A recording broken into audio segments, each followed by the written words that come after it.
Hey everyone, welcome back to On Purpose, the #1 health podcast in the world. Thanks to each and every single one of you that come back every week to listen, learn, and grow. Now, one of my favorite things I'm seeing at the moment is reading all of your incredible reviews on our podcast every week. Thank you so much for leaving them. They make a big difference to our podcast. Now, today's guest is someone that I've been excited to speak to for a long time. You may have heard his incredible videos on YouTube. You may have even done some of his amazing programs. And whether you have or haven't heard of him, I'd love to tell you a bit about him. Today's guest is none other than Bob Proctor. He's the New York Times best-selling author of You Were Born Rich, an internationally acclaimed speaker and a motivational coach. He's devoted his entire life to helping others reach their goals and realize their full potential. Bob currently offers countless programs to transform individual lives through the Proctor Institute. Welcome to the show, Bob Proctor. Bob, thank you so much for doing this.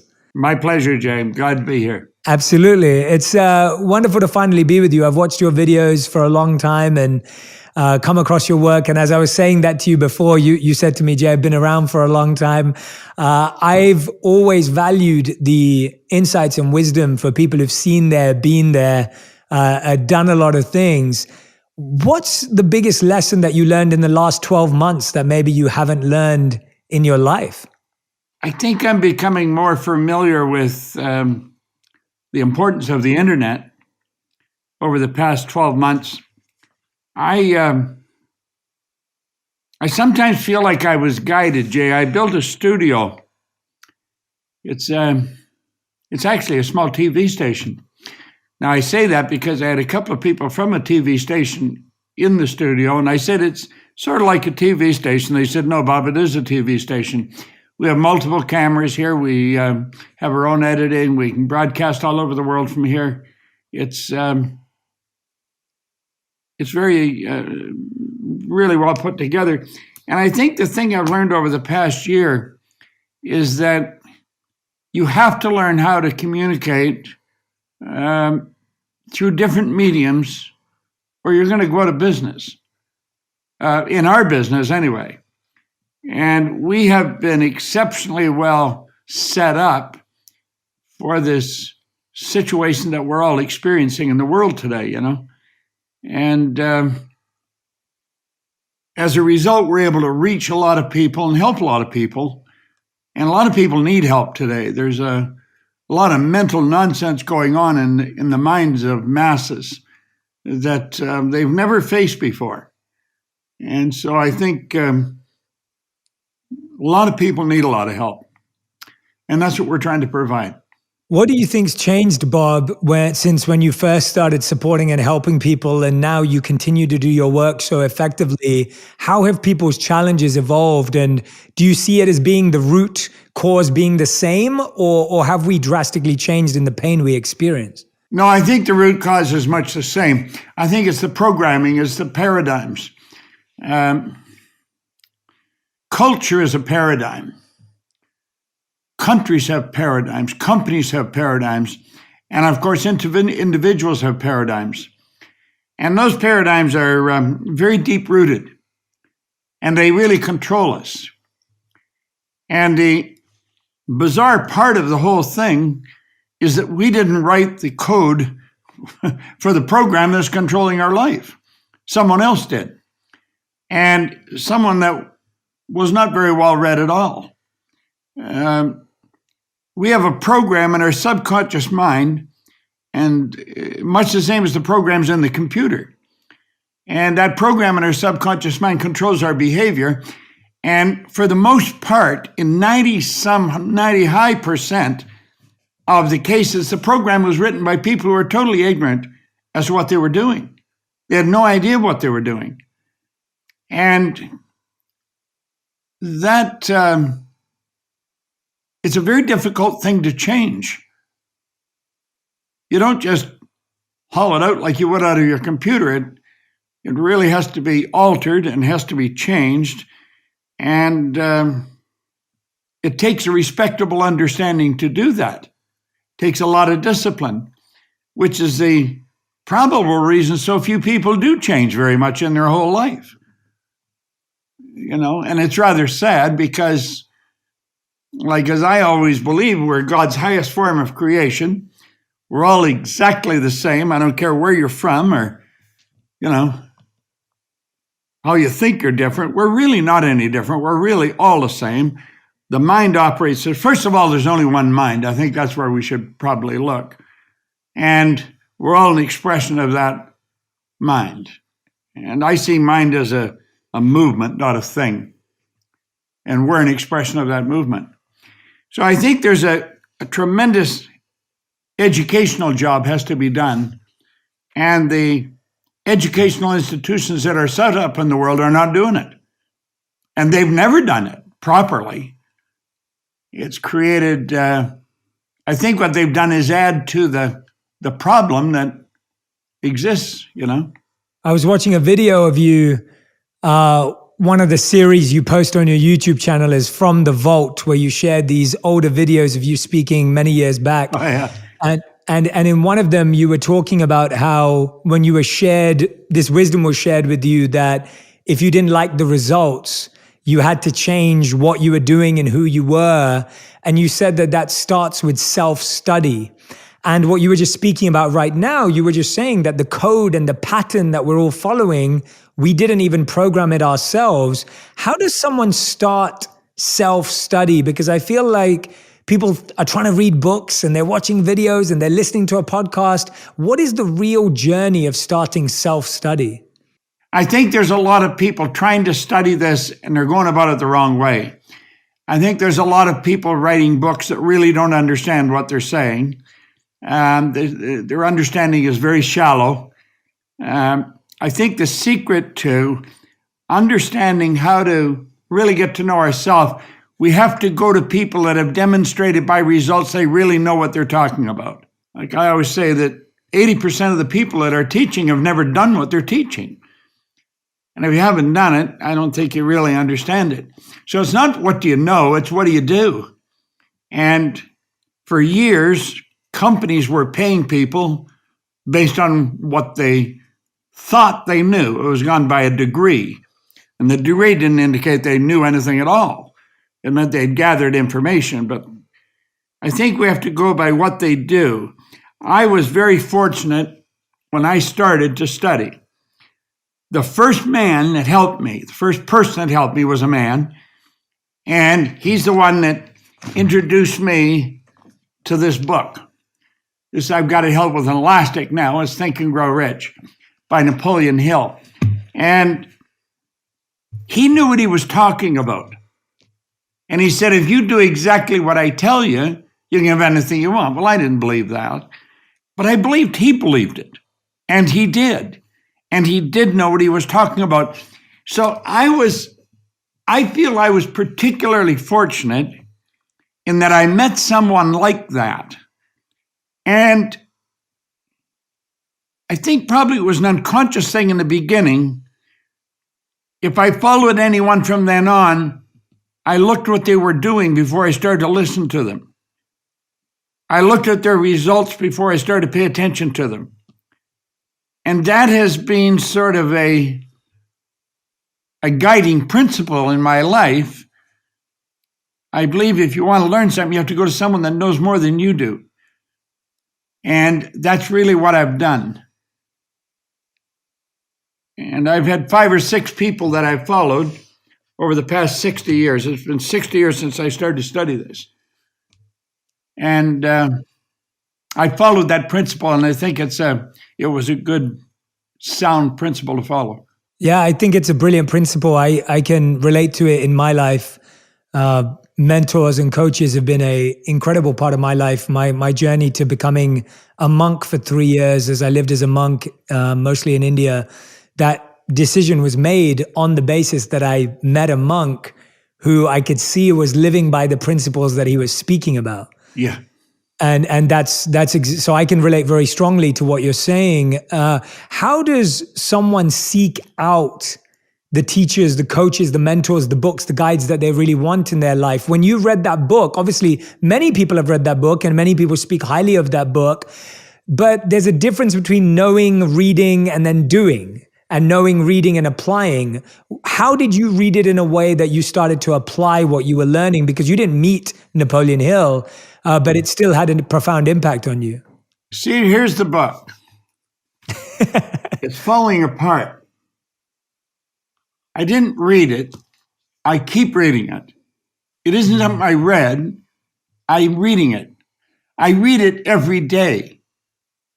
Now, that was a commitment that I made on the 21st of October, 1961. Ray Stanford said, if you read that every day, do what I tell you. He said, you can have anything you want. Well, of course, I didn't believe that, and I said I would do it. And I don't know why I did it, because I never did anything that I said I would do up to that point. My word wasn't worth anything. If I said I'd do something, well, probably I wouldn't do it. But for this, I don't know why. And I started, and I've never stopped reading it. And I think we're programmed the wrong way. Like, I have a great library of books here in the studio. I have one in the house. I learned a lesson from Earl Nightingale. I have here a book holder.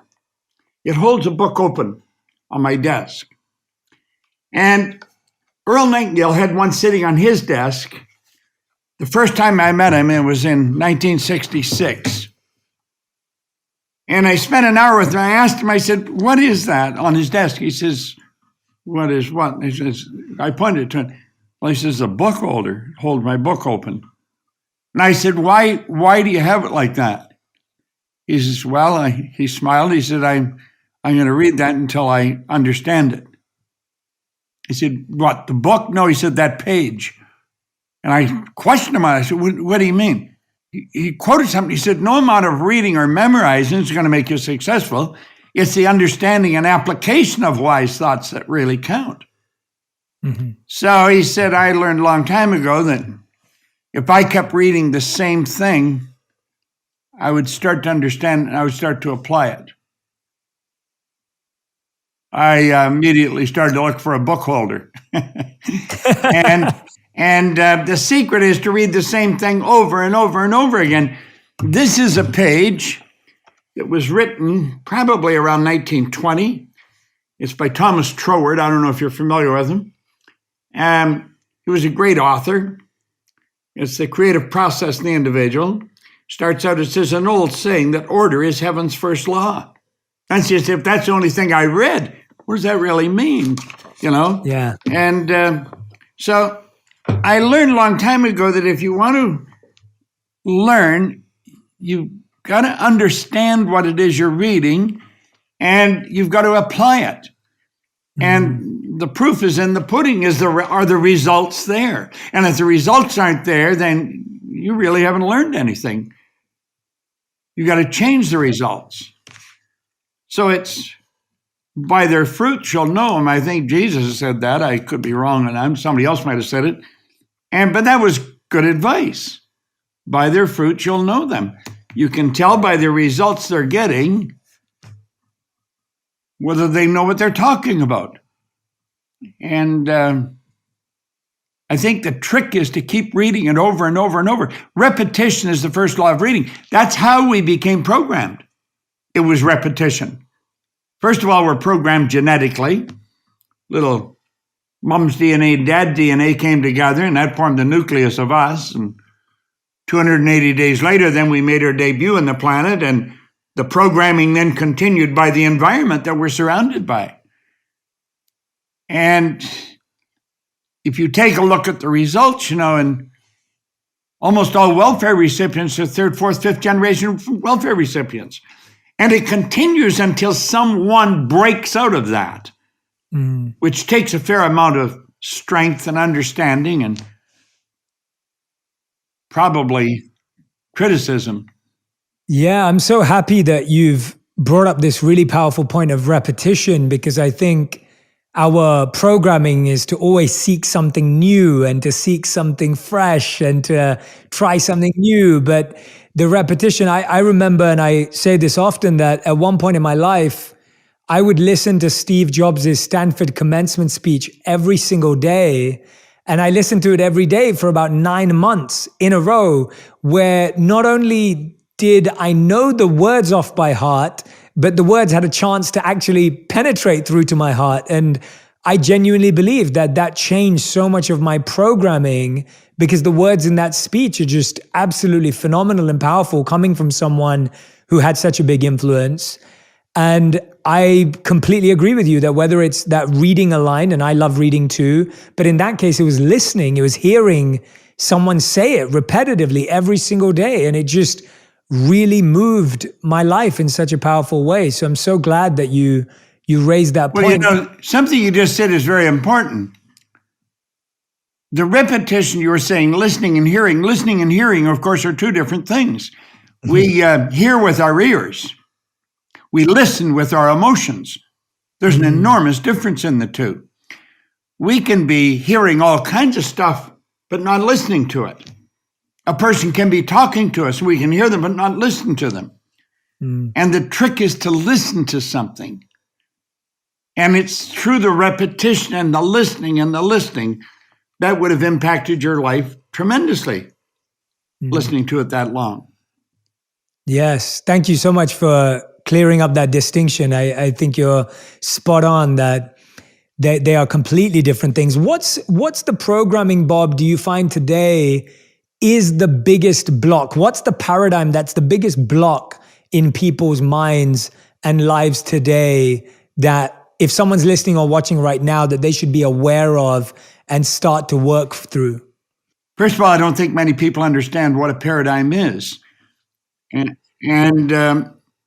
then when they do understand what it is, it takes them a respectable amount of time to try and understand what their own paradigm is, and then how to change it. Like, I'm frequently asked, how do you recognize your paradigm?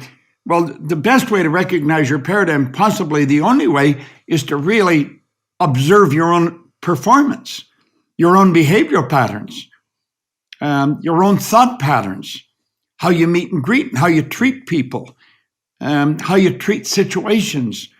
Do you react or do you respond to situations? Our behavior is controlled to an enormous degree by our paradigm. Our paradigm, I see, as a multitude of concepts that are fixed in our subconscious mind that control almost all of our habitual behavior. And almost all of our behavior is habitual. So it's almost all the person's behavior is controlled by their paradigm. And if they start to pay attention to it and ask themselves, why am I doing this? Why do you do this? Why do I do this? We're doing things that don't produce results, but we keep doing them. And sometimes they do produce results we don't want, but we keep doing it.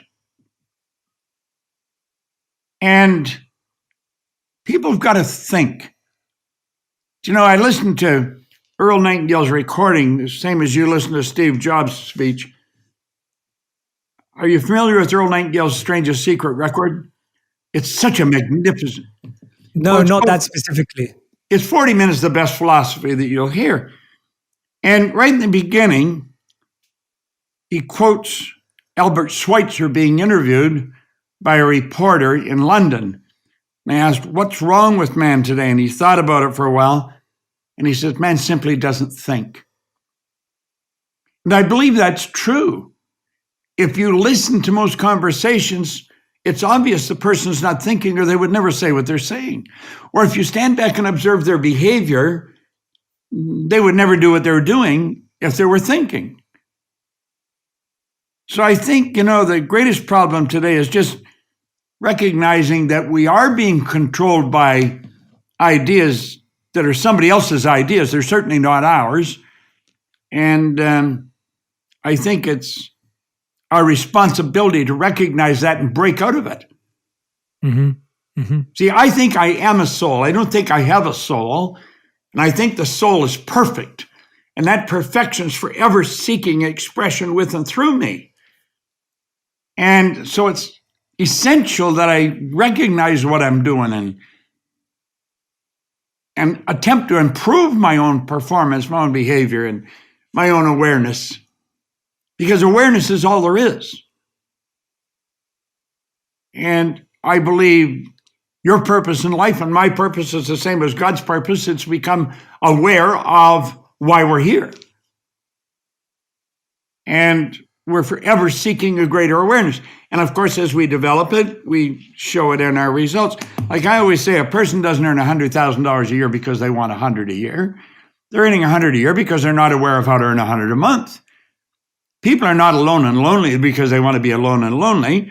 They're alone and lonely because they're not aware of how to develop meaningful relationships.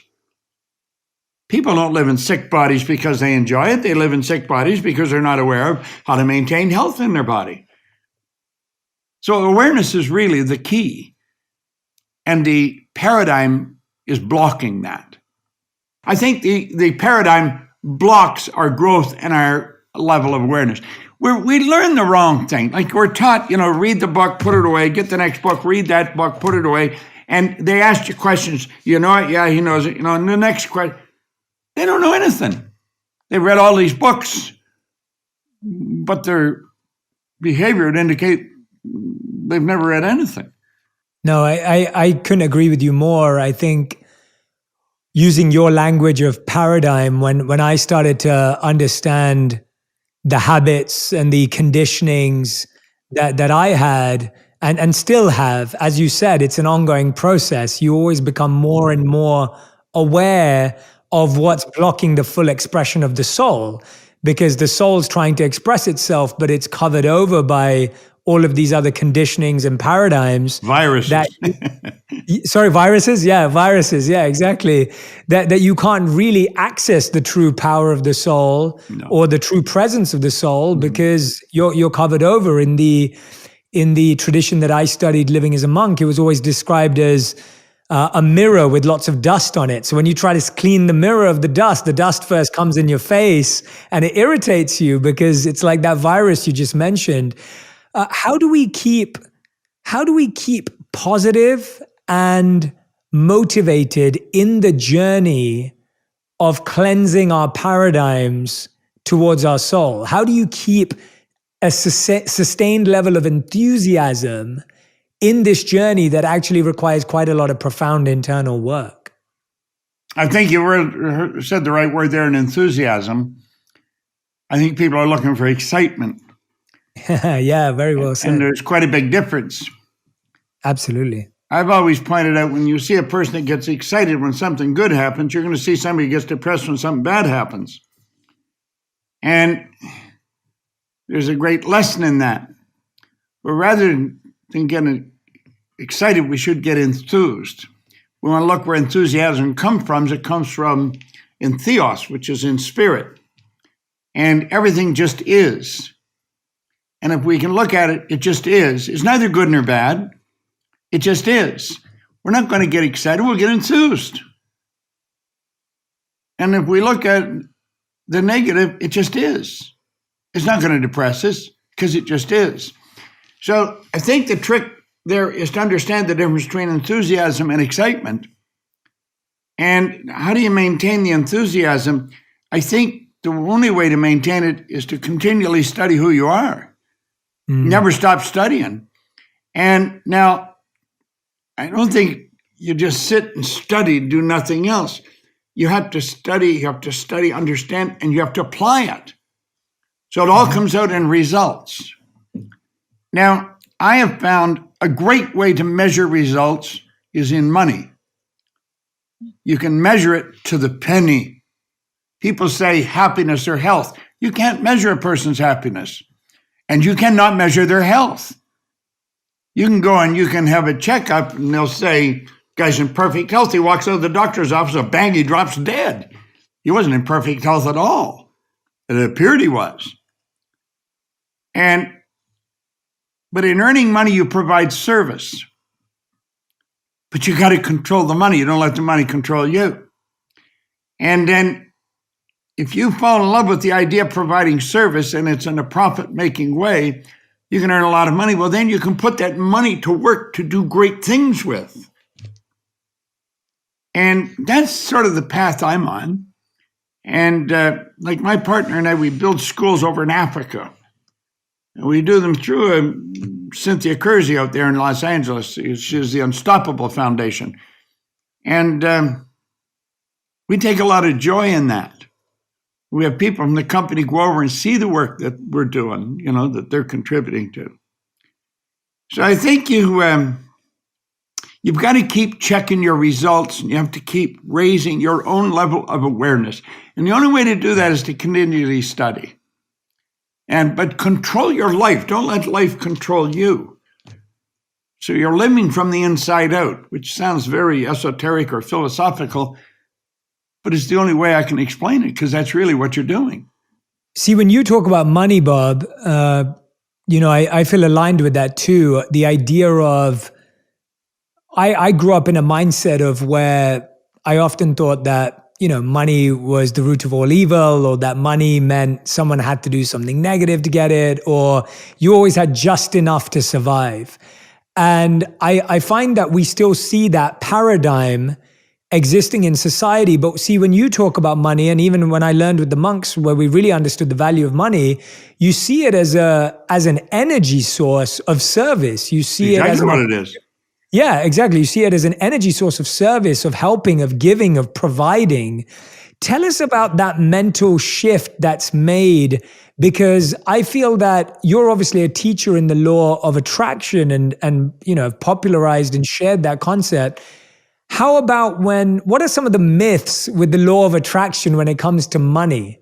Because I find that there are a lot of misuses or misapplications of the law of attraction when it comes to money. Oh, listen, when it comes to law of attraction, it's almost synonymous with ignorance. Hardly anybody understands the law of attraction. The secret, of course, really blew up the law of attraction in a big way, caused a lot of people to think about it, but we didn't explain it properly on that movie, didn't get into it in depth. And most people don't know how to get into it in depth. Attraction it's a secondary law. It isn't a primary law. The primary law is the law of vibration. And the law of vibration decrees that everything moves, nothing rests. We live in an ocean of motion. Circulation being one of the first laws in the universe. When circulation stops, death sets in. Well, we operate on a frequency. You do, I do.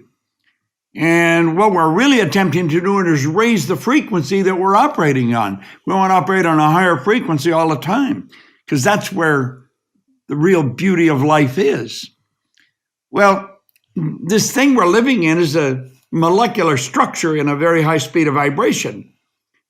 And the brain is an electronic switching station that alters the vibration we're in. Well, we operate on a frequency, and the only thing we can attract to us is that which is in resonance with us. So the reaction is actually attraction. It's like Emerson said, the law of cause and effect was the law of laws. Action, reaction is the law of cause and effect. Well, our thoughts, feelings, and actions we send off into the universe. It's a vibration. The universe sends it back. It responds in like manner. Well, the response of the universe is the attraction. You can only attract to you what vibrates in harmony with you. So if we see things coming into our life that we don't like, let's understand what we don't like is in harmony with something inside. So we better try and understand what it was or what it is, and then get rid of it. Attraction's a secondary law, and we've got to understand it is very real, and you only attract to you what you're in harmony with. When you want something that's on a higher frequency, you've got to operate on that higher frequency, because all the thoughts and things that you require are on that higher frequency. Most people, I say, are living on an AM frequency trying to listen to FM music. It doesn't work. How do you know what vibration or frequency level you're operating at? Because people often judge their performance by their productivity, by their efficiency. We're not trained, as you said, with your paradigm, again, going back to that, we're not trained to observe our frequency and vibration, and people are not sure. So if someone's listening and watching us today, how do they know what their vibration or their frequency is? How do they diagnose that? Well, I think the only way to do it is by the results you're getting. Mm-hmm, mm-hmm. It'll tell you. Right. Makes sense. See, the results do tell the truth. They don't lie. Spirit manifests through its polar opposite, always. We're spiritual beings. Spirit flows to and through us and will do anything for us. Whatever we ask, it'll give us. And we're asking in thought. So what we want to do is take a look. What have I been thinking? Take a look at your results. You'll know what you're thinking. That's how you can tell the frequency you're on. You want to start frequencies, vibrations, feeling. When you say, I feel bad, what you're really saying is, I'm not in a very good vibration. You say, I feel particularly good. You're saying, I'm in a pretty good vibration. Conscious awareness of vibration is referred to as feeling. Mm. So I think the way to really understand the frequency and the vibrations you're operating on is by the results you're getting. Yeah. And if you're continually having problems in all areas of your life, you're on the wrong vibration, very low level of vibration. And we can change it. Now, I teach that in the seminars. I have ways of illustrating it and everything. And it's important. And as people get into it, they really like it. See, I think when you hear the truth, you'll know it. And I came across, I don't know, it came to me, I guess, I was searching for a way how to explain that. When you hear the truth, you'll know it. Well, there's music in this room right now. There's music in your room. You may not hear it, but we know it's here. It's being broadcast and it's in the room. And we don't hear it because our ears are not operating on the frequency the music is being broadcast on. But if we turned on a radio, the radio picks up on that frequency, speeds it up, zippo, way up onto a higher frequency, and we can hear it. Well, it's the receiver on the radio that picks it up, sends it up on a higher level where you hear it. When you hear the truth resonates with the essence of who you are. And when it resonates, it sets up that vibration. It comes out on the conscious level as knowing. You just know. You just know that's right. Yeah. When you hear the truth, you'll know. I know it. That's true. Mm. Well, that's true when you're reading something. When a person says something to you, you hear it and you just, I know that's not true. I know that is true. It resonates with the essence of there is perfection. Our spiritual DNA is perfect. And when we hear the truth, it's like that's the receiver and it clicks in, you know. Yeah. We're pretty fascinating expressions of life, you and I and everybody else. I mean, the beautiful part is, like, I've studied this like a scientist, probably more serious as the time goes on. But for 60 years, starting on the 21st of this past October, this is my 60th year, and I study this every day. I mean, I'm obsessed with this. And at one time that bothered me, but doesn't anymore. And so I just don't stop studying it, and it's so beautiful. Mm-hmm. Bring that other thing up. It said it bothered me. I used to think, you hear things and you think they're positive, they're negative. I hear obsession. I thought that was negative. Somebody told me I was obsessed with something, or I thought I was obsessed. But then I got a hold of Lloyd C. Douglas's book, The Magnificent Obsession. And I thought, how could it be negative if it's magnificent? Yeah. So I got the dictionary out and I looked the word up. I don't know why I hadn't done it before that. And it says an obsession is the persistent, disturbing preoccupation with an often unreasonable idea. It's a magnificent definition. And I'm obsessed with a beautiful concept. Mm. Who am I? That's the obsession, Yeah, it's a great obsession. It's the beginning of all knowledge, right? It's the seed of all knowledge. It Like is. everything starts from It's that. true. Everything starts from that question, Yeah. and it's the beginning of all knowledge and seeking of true knowledge. I loved what you said about the truth always resonating. Tell us a bit about, Bob, around the applying the law of attraction to love in our lives, because I find that one of the biggest paradigm blocks that a lot of us have, and I know a lot of my listeners feel challenged with, is the finding of love, the keeping of love, the growing of love in a relationship with another person.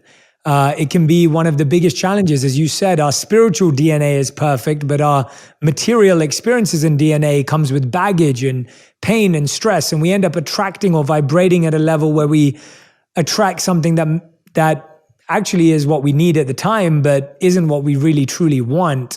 Tell me a bit about your experience in that area, in your field or study in that area. I think that love is resonance. When two people are in love, they're on the same frequency intellectually, emotionally, and physically. Mm-hmm. Most people that get married are not in love. They're in habit, or that stay married are not in love. When two people are in love, they enjoy thinking about the same ideas. Conscious mind deals with ideas. They get emotionally involved with the same ideas, so they're setting up the same vibrations. Their heart is on the same frequency.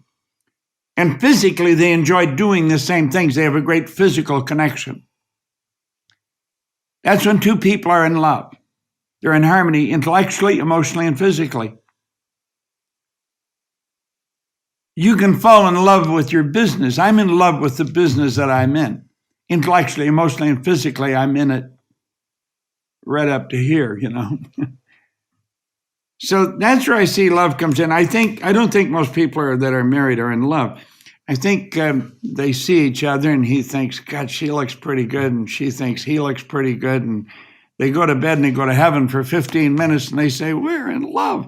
Well, they were actually having some fun, but they weren't in love.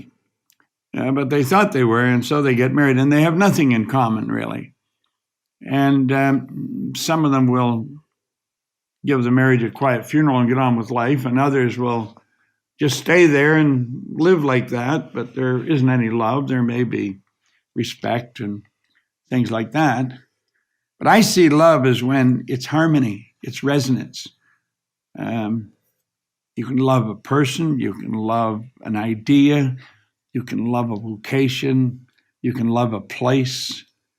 It's like Paul the Apostle, he said the greatest thing is love, and he's so right. Well, that's when you're in harmony with everything in all aspects of your life. It's pretty well the way I'm living. Now, it's taken me 87 years to get here, but life's pretty good. Yeah, I can tell. I feel it from the way you speak. It's definitely there, which is beautiful. Where does anyone who's listening to us today, Bob, will definitely feel inspired and moved? What would you want someone to do straight after they stop listening to this episode, as they go back into their own life after listening to you today? What do you want them to do? Who do you want them to be? Where would you like them to start? I'd like them to ask themselves, what do I really want in this life? What do I really want? And take a pen and write it down. What do I really want in this life? They might start out, what do I love doing? I think that's where you start your purpose in life, is what do you love? I'm living my purpose. See, your purpose is why you're alive, why you get out of bed in the morning. And some people never figure that out. They never even give it any thought, when it's probably the most important question a person can ask themselves. If you start out, what do I really love doing? That's a good place to start. I had a doctor here, probably a couple of years ago now in Phoenix. He was in a seminar and he said, he was telling me he was thinking of quitting the medical profession. I said, why are you going to quit? Well, he said, you got to put in a lot more time to earn less money today. And I said, well, I've heard that. He said, the medical profession's all messed up. And I said, well, I've heard that too. I said, why did you become a doctor? Well, he said, I love it. I said, why would you want to quit? Well, he said, because you can't earn. I said, wait a minute. I said, if you're doing what you love, if you never earned a dime, you're spending your days doing what you love to do. That's the trick of life. I said, your problem is you think you earn money by going to work. You work to earn money. You don't work to earn money. The people who earn the most money don't work at all. You earn money by providing service, but you gain satisfaction from doing what you love. And there's two forms of income. One's satisfaction, the other is money. It's a material thing. But I said, if you're not getting satisfaction from what you do, you should quit it. Because I said, that's where it comes in. That's why we should figure out what we love to do and then dedicate our life to it. I got into this business. I had been studying it for quite a while. And I had the opportunity, I already mentioned, of visiting Earl Nightingale in 1966. And I was leaving his office right at the end. And I said, Earl, what is the big deal in life? Well, he said, there isn't any big deal, Bob. He said, it's simply a matter of sitting and figuring out what you love to do and then dedicate your life to it. So the problem with most people is they never figure out what they love to do. Well, I'm telling you, I could feel the hair going up in the back of my neck. I knew exactly what I'd love to do. I would love to do what he was doing, and I wanted to do it with him. I had a very busy company at the time. We were operating in Canada, the US, and England. But I knew that I was finished doing that. I was going to come back. I was going to work with him. 2 years later, I was his vice president of sales. I wanted to do what he was doing, be in the business he was in. And that's where I made the decision. And I love it. I love what I do. Now, that's what people should be doing. What do I love to do? Then dedicate your life to it. Now, you earn money by providing service. You can earn money while you're sleeping. Just figure out how to serve people. You don't have to be there. You don't have to physically be there and do it. You can serve people while you're sleeping and get paid. And that's how you earn money. So you got to learn how to earn money. But that has got nothing to do with a life of living what you love. That's the first place. So if I was telling anybody, sit down, figure out what you love to do, and then make up your mind you're going to dedicate your life to it. What stops most people, what they love to do, they think you can't earn any money at it. That doesn't matter. Forget about the money. That's another subject. Figure out how to earn it. Go talk to people who know how to earn money. I know how to earn money. I can teach people how to earn money. But that is not the thing. It's to provide service. So the most important thing, what do I love to do? Sit down. What would I really love to do? How would I love to spend my life? That's what we should do. And unfortunately, most people never get involved in that exercise. Thank you, Bob. Yeah, no, I couldn't agree more. I think, I was very fortunate when I was young to try out so many things and experiment and explore and experience so many things that it becomes more obvious what you love when you've allowed yourself to try your hand at many things, because it's the same. I always say it's the same as finding what's your favorite food that you love. You have to try more foods to know which is your favorite food. And it's the same with activity and work in life. We have to try out lots of things. What gave you the confidence when you wrote your book, You Were Born Rich? Mm-hmm. Tell me about that title. Tell me about that confidence, that conviction of telling people that they were born rich. Where does that come from? What does that mean? I think it comes from awareness. It's funny you mention it because almost everybody tried to talk me out of it. But you can't teach that. And, well, the truth is everyone is born rich. We are born with deep reservoirs of talent and ability within us. We're born rich. Most people are just short of money. The riches are in the talents and the abilities that we've got within us. I'd argue with a lot of people to keep that name, but I just made up my mind. It's the truth. You were born rich. And that's all there is to it. The funny thing about the book, I don't type. I can type on this computer to get online, but to type a letter, man, it would take me a long time. So I wrote the whole book by hand. And something I learned about paper swells when it gets old. It swells. Well, I had a file that was about that thick. It was the book. And I had finished it. And it was in a big file folder. And I was in a cab and I left it in a taxi. And I couldn't tell you the color of the taxi, let alone the name or the number of it. And I didn't have anything on it. That was the end of the book. And I remember telling my wife, she said, well, how come you're not upset? I said, Linda, it's so bad, it's got to be really good. You can't have something that's really bad that isn't really good. It's the opposite side of the same thing. I said, the book probably wasn't any good. So I wrote it over again, And it's turned out that it must be pretty good. A lot of people have read it, That's incredible. Yeah, that's awesome. I love that story. Bob, you've been so generous with your time today. We end every interview with what I call the final five. This is the fast five. Each answer has to be one word to one sentence maximum for these 5 questions. So if you're ready, I'm ready to go. Go ahead. Okay, question 1. What's the best piece of advice you ever received? Study every day. Second question. What's the worst piece of advice you've ever received? Don't trust people. Great. Awesome. Thank you. Question number 3.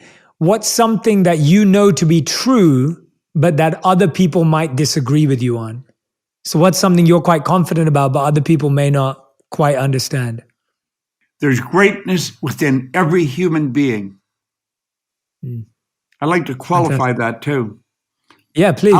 I went into Kingston Penitentiary in Canada. It was maximum security. It's closed now. I guess it was something like Alcatraz. I went in there one Saturday a month for 5 years. And I was told by security and everybody else, you can't let everybody come to me. And I said, listen, if I'm coming in to speak, everybody comes that wants to come. And I saw some real bad people. They were classified as real bad people.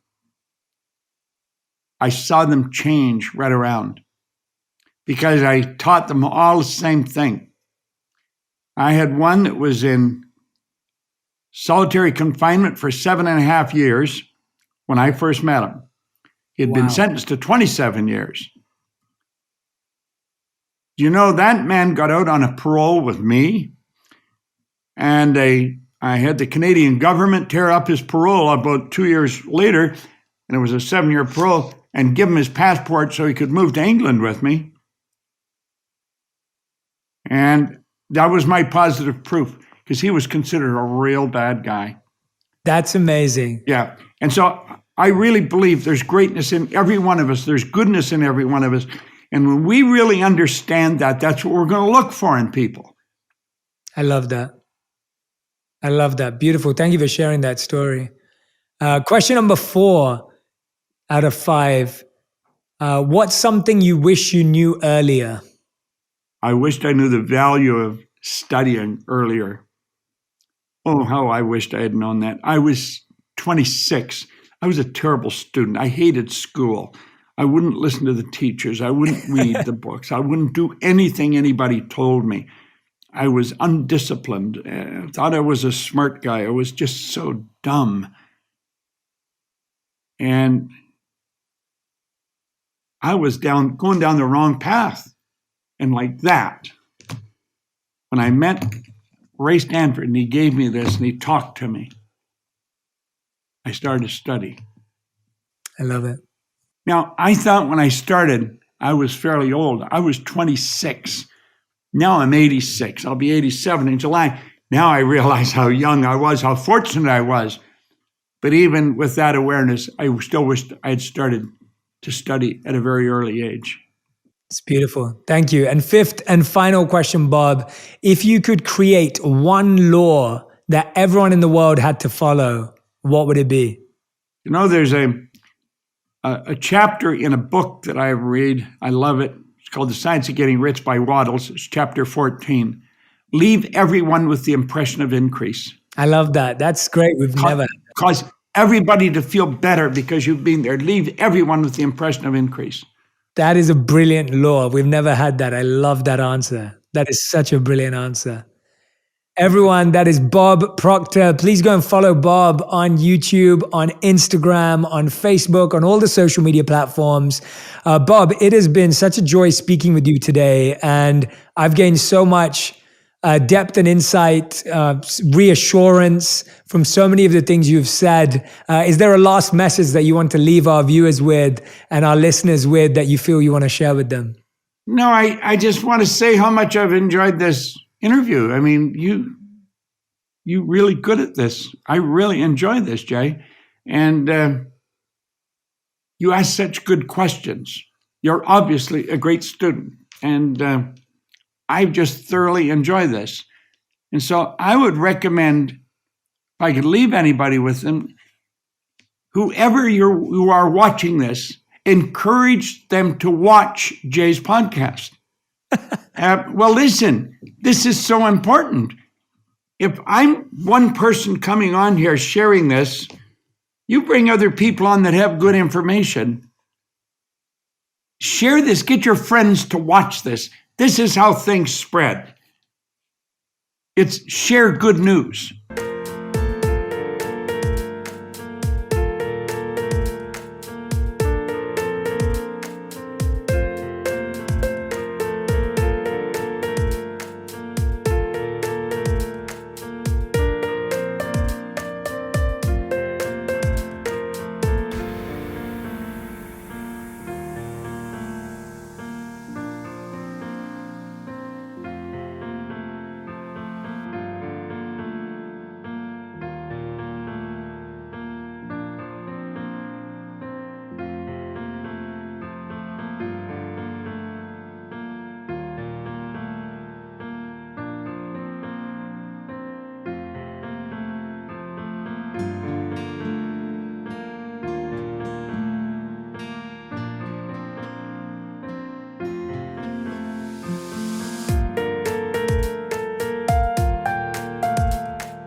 And that's what I see you're involved with, Jay. And I want to thank you for inviting me. And I really enjoyed being here. It's been my pleasure.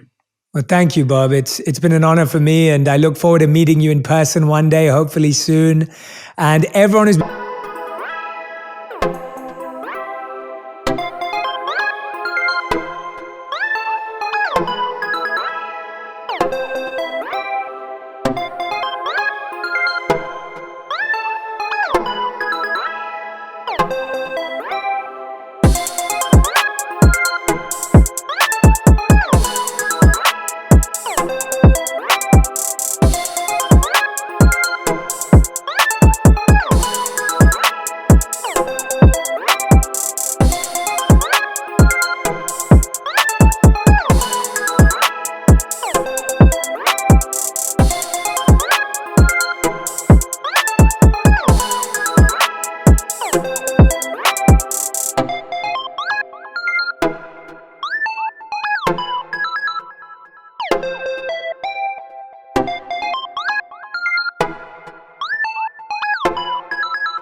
been watching, let's take Bob's advice. Make sure you tag me and Bob on Instagram and Twitter. Let us know what resonated. What are the insights? What is the habit that you're going to practice tomorrow because of this interview that you heard? I love seeing your feedback. I love seeing what resonated with you. Again, Bob, thank you so much for your time. I truly learned so much, and Jay, I can't wait to see what they learn. thank you for having me. Thank you. Thank you, Bob. Thank you, everyone who's been listening or watching.